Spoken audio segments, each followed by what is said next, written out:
Yet again, we see an example of centralized technology causing chaos in a city far from its headquarters by making decisions to maximize their profits without any regard for how those decisions would affect their employees, and more importantly, regular everyday citizens who might not even be participating in big tech's centralized dystopian circus. The offender this time is GrubHub, which is another one of those food delivery apps like Uber Eats, and I think now you can start using it for things like groceries too. But anyway, GrubHub, they decided to run a promotion in New York City and the surrounding tri-state area to give people $15 off any order made in the area between the hours of 11 a.m.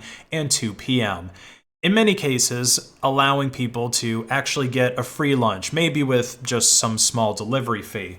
GrubHub cited a survey that they had conducted which found that 69% of working New Yorkers said that they had skipped lunch as part of their reason for doing this. They wanted to make sure that every New Yorker could get some lunch. How kind of them. But apparently, GrubHub does not understand the whole situation around why New Yorkers and people in many other big cities end up skipping lunch. I've worked in the Back Bay area in Boston for quite some time, and before I started packing my own lunch, I would also end up skipping it. Usually, I would leave the office early, around 3 o'clock, and grab something to eat near one of the restaurants, and then take the train home, and once I got home, ate like a very late lunch or a really big early dinner, however you want to look at it. And the reason I did that before I started packing my own lunch was because I was in a city filled with working class people. The offices around me would have a flood of people leaving for lunch between those hours of 11 a.m. and 2 p.m. If you went to lunch at those times, it's pretty much guaranteed that you would have to wait in line 20 minutes or more to get your food. So you end up using like 1/3 of your break just waiting in line for food. And if you placed a delivery order through an app, then you could add an extra 20 minutes to the normal wait time for you to get your food that way, as well as have to deal with higher delivery fees because so many more people are using the services at that time. Now, that is a completely normal weekday in Boston, which is also a smaller city than New York. So you can imagine the chaos that was caused in the kitchens and on the streets of New York when all these people let out not just for lunch, but for a free lunch. During the promo, GrubHub said that they were receiving an average of 6,000 orders per minute. And the worst part about this is the fact that GrubHub didn't even give any of the restaurants in the New York area a heads up that they were going to be doing this promo. I mean, you gotta think, $15 off is a lot of money. That would get enough food for one, maybe two meals for pretty much any place. So there were definitely tons of people who probably wouldn't have even ordered food, or normally they would have just spent $15 or maybe $20 on their lunch, but instead they decided to spend $30 and get two things instead of the normal amount of food. And there's hundreds of restaurant owners and employees who took to Twitter to voice their anger about the GrubHub promo. Some of them said that they had 40 orders in their queue before they even opened the restaurant for lunchtime.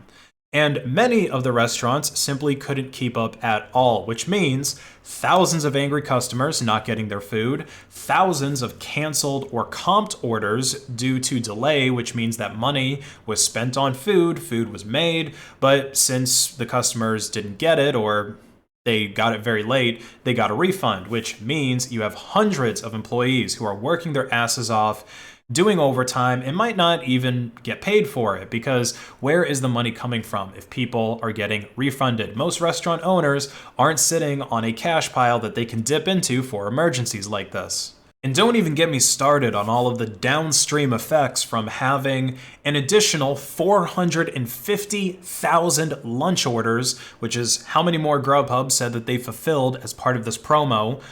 Almost every one of those involves someone getting in a car, driving to a restaurant, picking up some food, and then driving somewhere else in New York City. The traffic is already horrible enough there. God help anyone who went into labor in the afternoon during this promo or who got shot and needed to be taken to the hospital. I mean, let's go with the previous one.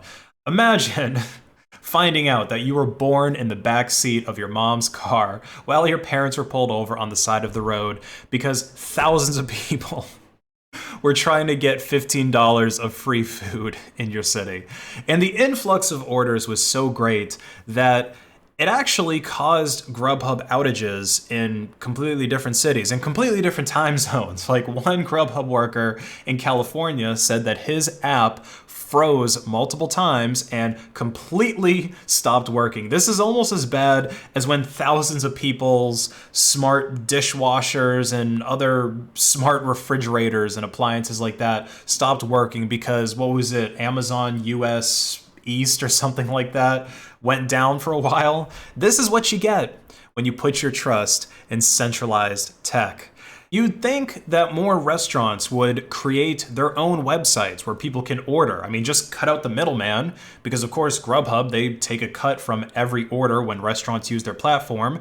Make your own website and organize with the other restaurant owners in your area to create a directory of all of their food websites in your city. Like you could call that site newyork.food. People go there, they pick a restaurant, it brings up their site with their menu, and you place your order. No more difficult than GrubHub to the end user.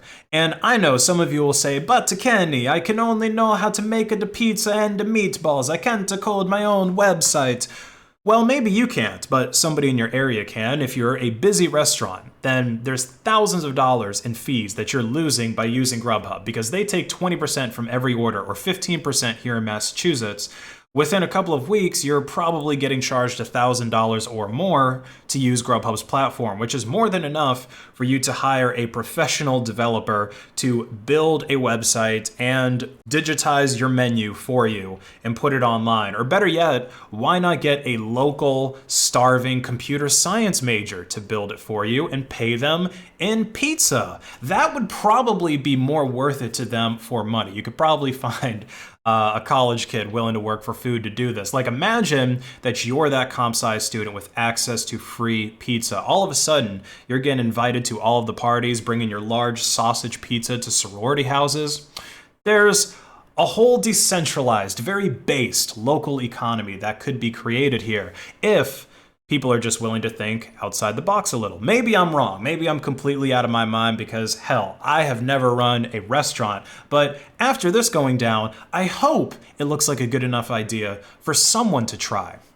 And I also really hope that people who waited long hours for their food and never actually ended up getting it took this as a lesson to also learn to start cooking for themselves. Meal prep and pack a lunch. That's what I started doing when I got tired of the long waits to get my food or having to get my food at off hours in order to get it quickly.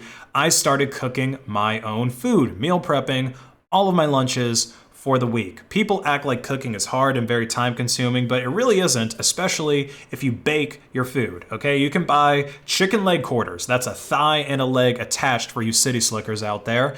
It costs a couple of dollars per pound. Buy some seasoning, salt, something that says chicken seasoning on it. I mean, it's that simple.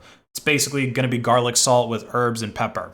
Get you some tin foil, get you some olive oil in a baking pan. That's all you need. And it only takes a few minutes to grease the pan, season the chicken, and then boom, you stick it in the oven and you can go do whatever else for the next hour or so until the chicken is ready to be taken out.